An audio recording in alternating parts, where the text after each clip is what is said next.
Hey, let's talk about sports, baby. From the stands of a sports fan, my man Pots and Pans, what's the deal? Kicking with KCMC. Today in history, according to the Associated Press, August 27, 1982, Rickey Henderson of the Oakland A's stole his 119th base of the season, breaking Lou Brock's single-season stolen base record. Henderson will finish the season with a still unmatched 130 stolen bases. That's the day in history. Moving forward, get into our first major topic of today. This story you can see behind us on the green screen. Talking about Jay Cutler, man. Story is coming from WSMV.com.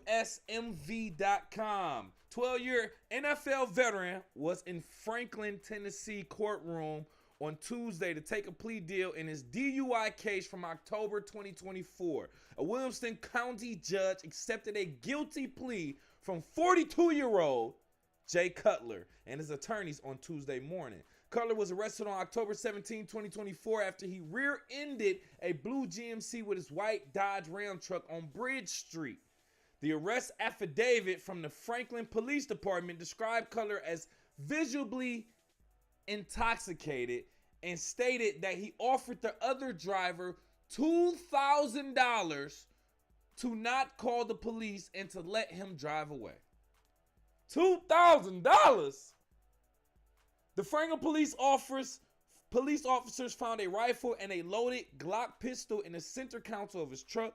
He was charged with driving under the influence, possessing a gun while intoxicated, failure to exercise due care, and implied consent. As part of the plea deal, the weapon possession charge was dismissed, and Cutler pleaded guilty to driving under the influence. He agreed to forfeit the pistol in the deal. He is required to pay $350, not $350,000, $350 fine, and serve 4 days in jail at the Williamson County Jail beginning on September 29th. He will also be on unsupervised probation for 1 year and must attend a DUI safety class. His Tennessee license was also revoked. Cutler played quarterback for the Denver Broncos, Chicago Bears, and Miami Dolphins over 12 years in the NFL. He played college ball at Vanderbilt. He was the first-round pick of the Broncos in the 2006 NFL Draft, 11th overall. Jay Cutler, right here on the green screen. Fam. You rear-end somebody. So that means you are at fault. And then you try to give them $2,000? Fam. First and foremost, $2,000 ain't even about to cover the damage.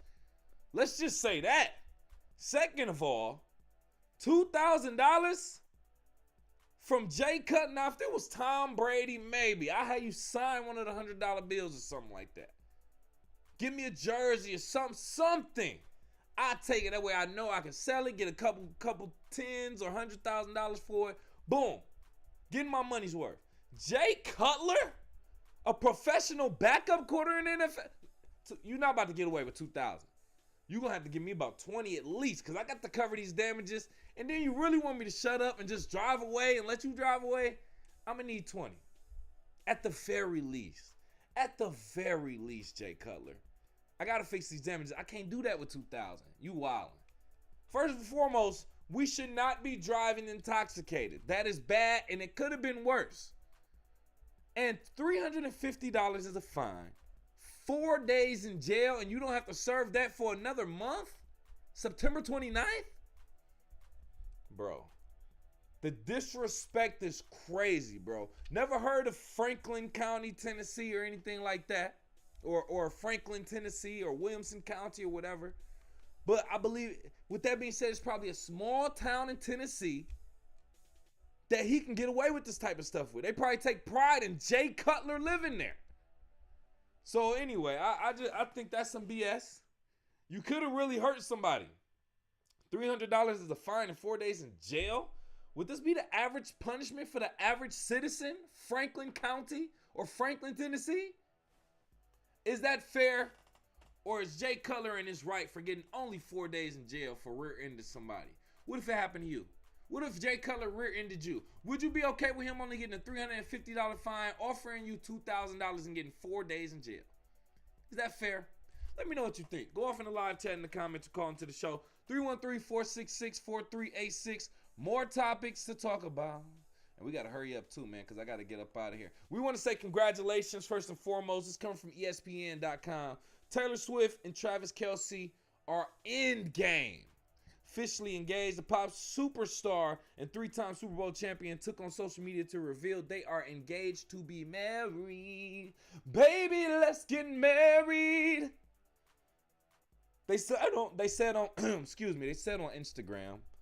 Their caption said, quote, "Your English teacher and your gym teacher are getting married," end quote. The duo captioned a series of photos in a joint Instagram post, which garners 1.2 million likes in its first 10 minutes. Please try again.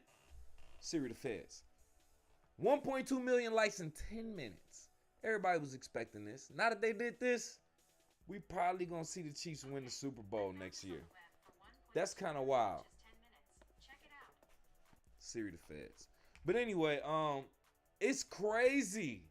They announced this right before the season. I mean, yeah, do it during the offseason so it's not a distraction. But now we really going to see Taylor Swift these NFL games.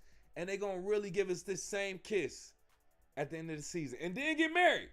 Watch it be at the end of the season. They get married right after the Chiefs win the Super Bowl. Go to the Super Bowl 4 straight times. And then they win 3 out of 4. Watch. I promise you. I don't even want to see it. I want my Lions to win it all. But I don't know, man.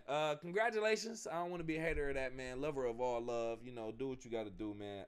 But Taylor Swift, Travis Kelce, official, or at least engaged to be official. Let me know your thoughts. Go off in the live chat in the comments or call into the show.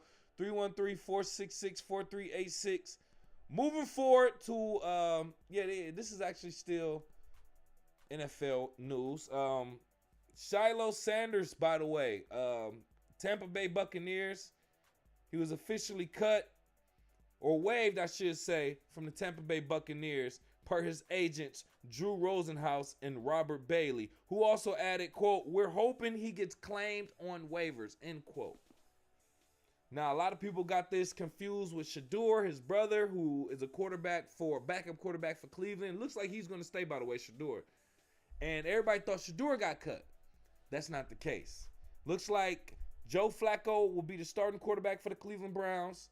Dylan Gabriel and Shedeur Sanders will both be backups. I don't know who will be QB2 respectively, but we'll see. But with that being said, safety. Safety for the Buccaneers, man. Shiloh Sanders, undrafted free agent. Officially waived, man. Now, he did throw a punch against a player in the last game of the preseason Tampa Bay Buccaneers had, and a lot of people are saying, you know, it's because of that. He got ejected in that game, and then following that, we see him get waived. Is there a chance he can get picked up again by the Buccaneers? I don't know, but hopefully by another team. That's what I will say, man. I like Shiloh. We can't excuse that punch, though. You can't be wilding like that, though, bro. I don't advocate for that. You can't be throwing punches. And throw a punch to somebody that got a helmet on, it's counterproductive, fam. You'll hurt yourself. It's literally counterproductive. Don't do that. It's just dumb. It's just dumb. So, yeah, it's a lesson that should be learned for Shiloh. Yeah, hard lesson, pause. But hopefully he gets picked up by another team, gets another chance. You know, it shouldn't be that serious. But that was a bad thing to do overall, man. Learn your lesson and keep going. But let me know what you think. Go off in the live chat in the comments or call into the show. Should Shiloh Sanders be cut by the Bucs because of what he did? And should he be picked up by another team? And which team? 313-466-4386. Keeping it moving and moving forward, talking about basketball. The NBA now. I got a story for you. Come on, let's do this. There we go. The GOAT card. The holy grail of all basketball cards. Arguably. Coming from ESPN.com, a signed sports collectible card featuring Michael Jordan and Kobe Bryant. Rest in peace. Sold for $12.932 million Saturday night. Breaking a record for the most ever paid for a sports card. The 2007-2008 Upper Deck Exquisite Collection Dual Logoman Autographs Jordan and Bryant card, numbered 1 of 1, surpassed the 1952 Topps Mickey Mantle card, which sold for $12.6 million in late August 2022. The Jordan Bryant card was sold with Heritage Auctions. Canadian investor Kevin O'Leary, hobby mega collector Matt Allen, better known as Shine150 on social media, and entrepreneur Paul Warshay partnered together for the purchase. The auction house confirmed to ESPN. The Jordan Bryant card is the second most expensive sports collectible of all time, behind Babe Ruth's 1932 World Series called shot jersey, which sold for $24.12 million almost a year ago to the day. Damn. $24.12 million for a jersey is crazy. But they say that's the one who's in the World Series, and he pointed out like, I got this. But this card falls right behind that, pause.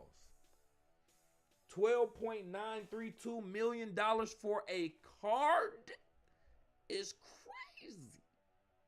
Now, it is signed also. I don't know how that happened. That's what makes it so rare. But we talking about literally two GOATs, arguably top two in the entire NBA history. Arguably. I got to put some respect on Magic Johnson after what I know. But Jordan for sure, and then maybe Magic. But Jordan and Kobe still debatable with that. So, two of the greatest to ever do it in the NBA, debatably, subjectively speaking, they're both signed. One of them already passed away. Rest in peace, Kobe.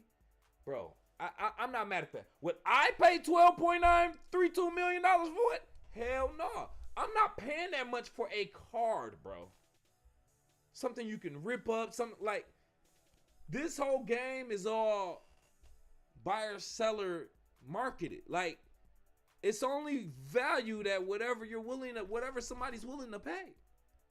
And even then, that's the price. That's not necessarily the value. The value fluctuates. If there's a life-ending asteroid that happened in this world right now, guess what not be that valuable? This card. Nobody's going to care about this card in that situation. It will be valued at $0 because nobody would want it. Somebody would rip this card up if it really came down to. That's what I always try to think about stuff. Like, what is really human needed, life changing? Other than that, it really has no real value. It's only the value that we give to it in our minds. But hey, $12.932 million for a card with two black athletes on it. I love that. The highest selling sports card ever, and the second highest sold sports memorabilia of all time, behind that Babe Ruth jersey of $24 million. Let me know what you think about this card, man. Is this worth it? Do you like it? Is that Babe Ruth jersey worth $24 million? Let me know what you think. Go off in the live chat in the comments or call into the show. 313-466-4386. Keeping things in basketball. Pause. But we got to talk about this, man. Your boy, Tyrese Halliburton, according to Associated Press, APnews.com, Indiana Pacers star Tyrese Halliburton was back on the court and back on his feet on Saturday over the weekend. No, he wasn't running or shooting. It's far too early for that. Just 2 months into his Achilles tendon rehab. An increasingly common recovery in the NBA, but it was progress. And being at the NBA Pacers Athletic Center in suburban Indianapolis, surrounded by 300-plus eager youngsters playing basketball, brought back Halliburton's million-dollar smile, too, as you can see right here. The silver lining, Halliburton said he won't rush the recovery. He's rehabbing with Indiana's other prominent injured star, two-time WNBA All-Star, Caitlin Clark.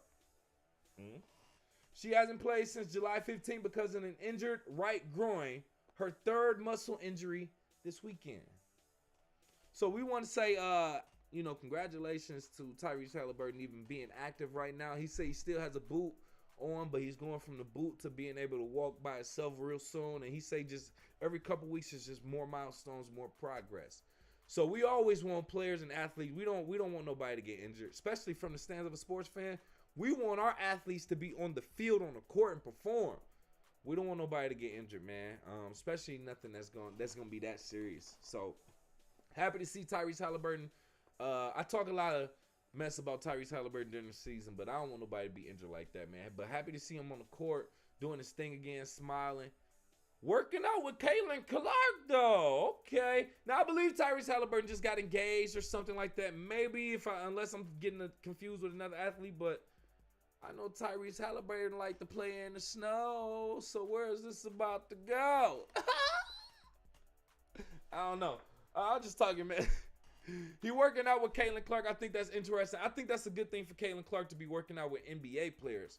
What is it doing for him beneficially to be working out with Caitlin Clark? Not to say that you can't learn nothing, but what are you learning, Tyrese Halliburton? I just want to know. Let me know what you think. Go off in the live chat in the comments. Call into the show. 313-466-4386. Speaking of Caitlin Clark, though, I do have a topic regarding Caitlin Clark. Her new signature. This is coming from AboutNike.com, or Nike.com, we should say. Nike Basketball is officially introducing Caitlin Clark as its newest signature athlete, expanding the brand's partnership with one of the most watched, impactful, and passionate players in the WNBA. With the district voice and style of play that resonate across culture and community, Caitlin's greatness feels obtainable, inspiring kids to play and fans to tune in. As a Nike signature athlete, she will continue to work side by side with experts across the brand to help shape the future of basketball, fueling hoops culture, growing the women's game, and empowering the next generation to reach their dreams. Alongside Caitlin's introduction as a signature athlete, she and Nike are unveiling her new signature logo, an instant recognizable combination of interlocking C's as extraordinary as the athlete they represent. Together, Caitlin and Nike designers obsessed over every detail to create a signature logo that speaks to her precision, power, and unique ability to inspire the next generation of hoopers. Two interwoven C's reflect Caitlin's magnetic connection with fans around the globe who are drawn to her unwavering confidence, steadfast commitment, and remarkable shooting ability. Tucked between the larger letters is a smaller, hidden C that represents how Caitlin's game was built from the inside out, a product of her passion for the court and for the sport, relentless drive, and constant pursuit of perfection. Caitlin's upcoming logo collection will include essential t-shirts, hoodies, shorts, pants for athletes of all ages, as well as additional premium pieces for adults. Her signature shoe collection and apparel collection will debut in 2026. A navy and yellow Caitlin Clark logo t-shirt will be available in North America starting September 1st, 2025 at Nike.com. The rest of her logo apparel collection will launch October 1st at Nike.com. Long-winded, but check this out. What we're seeing is the start of Caitlin Clark with her relationship with Nike, which she's had this relationship for about 4 or 5 years right now since she was in college. But nonetheless, an official logo and her release of her merchandise as well as her actual shoe will be coming very, very soon. What do you think about the logo? I immediately think about Coach or Gucci. Coach or Gucci. Maybe Chanel. Maybe Chanel. That's what it makes me think of, especially in black and white like this. So I wonder how this is going to hold up. Any logo infringement, I'm just wondering to see how that is. I imagine they did their thing, but what they're saying is you got the 2 C's right here. 2 C's right here, the big ones, pause. And then you got the small one, the little hidden one. They're saying it's a hidden one, but this one inside, both of them right here, is supposed to be another C. 3 C's. Talk about how our game was built from the inside out. It is what it is. You know, it's a pretty dope logo. Very simple. Athletes like to keep it simple, compressed. You know what I'm saying? Something they can wear on polos, hats, you know what I'm saying? Other types of apparel. So this is what we're expecting to see going forward with Caitlin Clark, man. We just wanted to show this official logo. What do you think about the logo itself? I think it's simple. I think they should have showed it in a different color wave than this. With this black and white, it makes me literally think about like Chanel. Yeah, Chanel, the brand, the fashion brand. But let me know what you think. Go off in the live chat in the comments or call into the show, 313-466-4386. Oh, yeah. We got to talk about this too, man. Real quick, speaking of the WNBA, we got to talk about this, pay our respects. Candace Parker, coming from NBCChicago.com, had her number 3 jersey retired by the Chicago Sky this week and paid emotional tribute to the city and its fans. Parker, who was raised in the area and attended Naperville Central before a legendary WNBA career, brought the house down in Wintrust Arena with her speech, paying tribute to the city, its fans, and her teammates along the way. During her remarks, she spoke of having a, quote, Midwest mindset, end quote, during her playing career. But that above all else, she learned what home was as she made her basketball journey.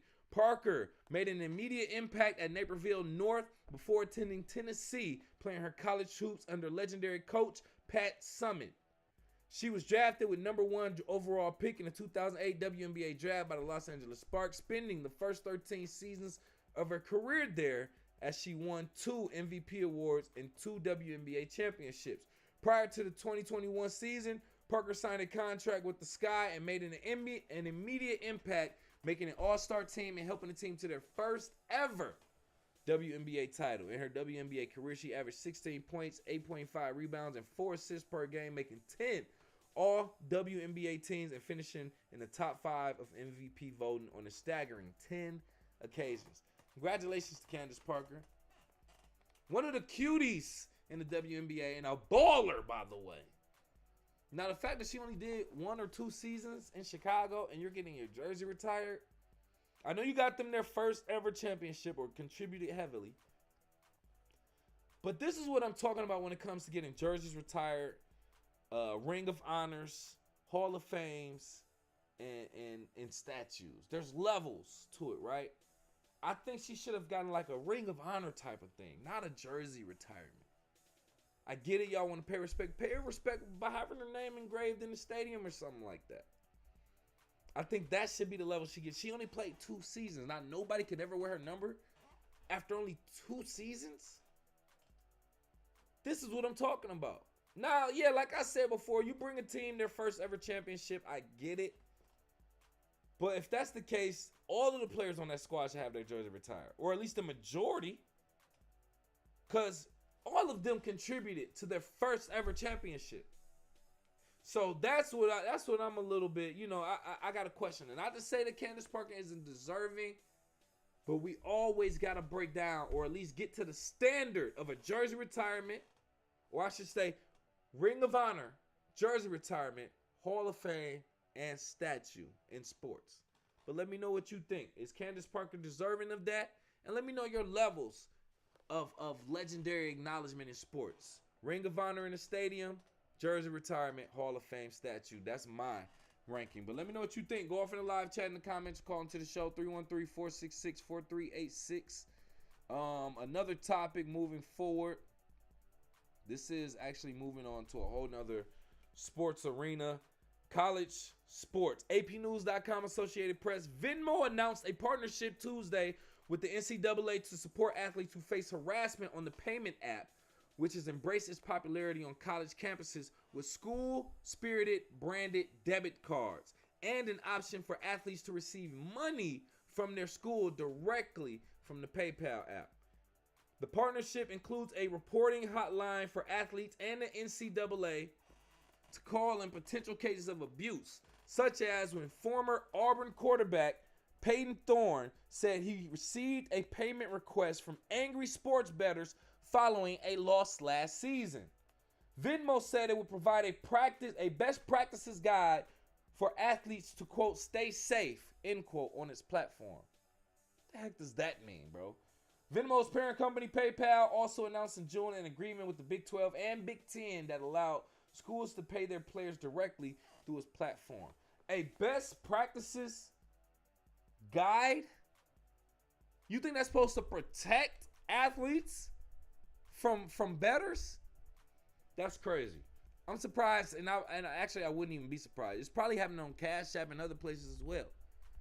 But yeah, people are like, and Venmo, like, it really has comments and it shows other people's transactions right there on the app. That's the thing I don't like about it. But I know this type of thing is going to happen. And Venmo, I understand your effort, but a best practices guide that's supposed to protect the athletes? Nobody reads things And nobody's going to sit there and read something and it's going to change their mind about what they already intended to do. Grown folks that lost money at that. So I appreciate the gesture from Venmo, but fam, this ain't that. This ain't that, man. That's all I'm saying. But let me know what you think about it. Is the effort from Venmo worth it? Now, I've already talked about sports betting in general. I don't necessarily like how they legalized it, how it's growing. I think it's going to continue to impact athletes and sports integrity in general. Like I said before, I actually went live with Lou Williams, former Sixth Man of the Year with the with the NBA, real talk, respectively, on his show on YouTube, Underground Lounge, with co-host Spank Corden.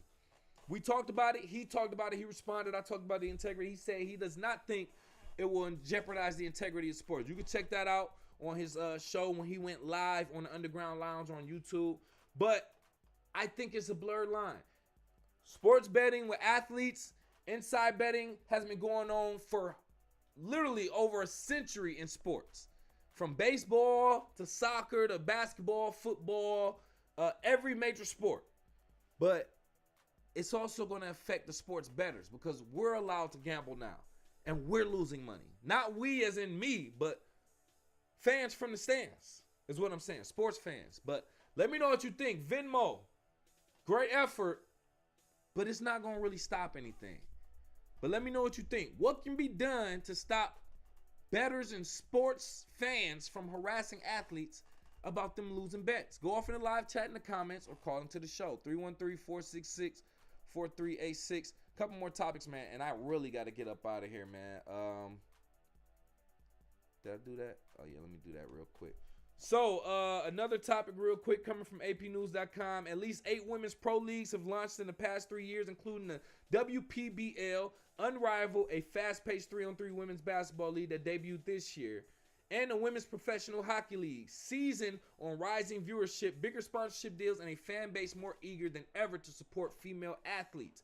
Basketball is leading the surge, with college standouts Caitlin Clark becoming a household name and drawing record audiences for the WNBA. Among the recent women's pro circuit additions are the WPHL, which wrapped its second season in May, and soccer's Gamebridge Super League, which debuted last August.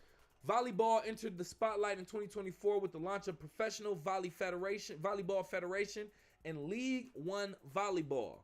Unrivaled, a co-founded by WNBA stars Nafisa Collier and Breanna Stewart, finished its inaugural season with players' salaries averaging around $200,000, the highest of any women's pro league. Fan engagement was high with more than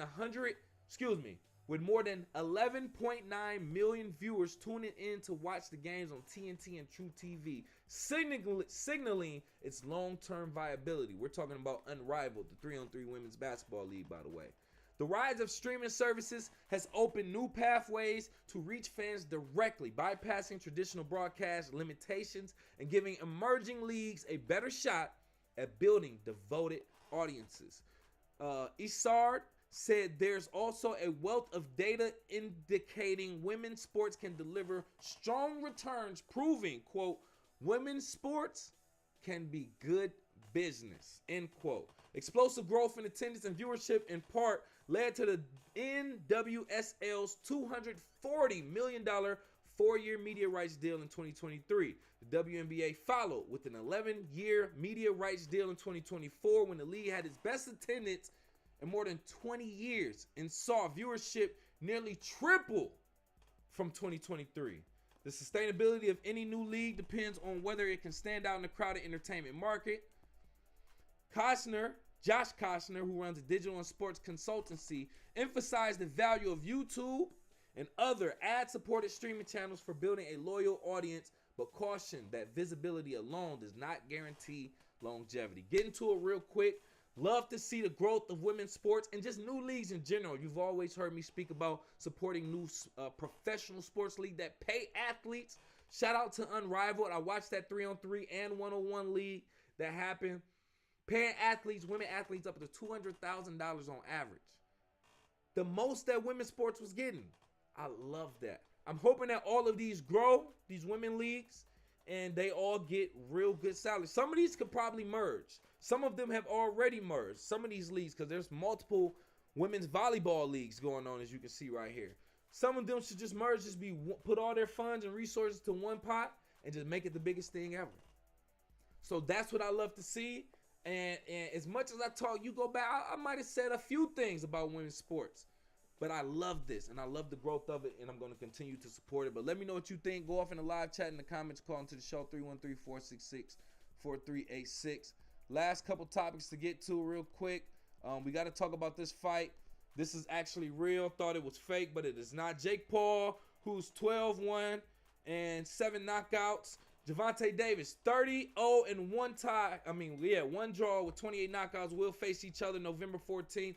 On Netflix, State Farm Arena in Atlanta. I will be watching this on Netflix. I'm going for Tank, but Tank, you lose a lot of credibility with me as an actual fighter for fighting a YouTuber. We're still saying that with Jake Paul, with all due respect, sir. But let me know what you think. Go off in the live chat in the comments, call into the show. Then we got the real fight happening September 13th on Netflix. Canelo Alvarez, Terence Crawford on Netflix, Allegiant Stadium in Las Vegas, September 13th. Canelo Alvarez, 62-2-2 with 39 knockouts. Terence, Bud Crawford, 31-0 with 31 knockouts. I got Bud, but I want to see a good fight and somebody face on the canvas. Pause. Let me know what you think. Go off in the live chat in the comments or call into the show, 313-466-4386. I appreciate you again for kicking it with KC MC. We're about to get up out of here. Do me a favor, hit the like button, subscribe button, share button. Share that love, man. We appreciate that. Hey, man, we'll do another live real soon, but other than that, go off in the comments. We will respond as well. Appreciate you. Kicking with KC from the stands of a sports fan. We up out of here.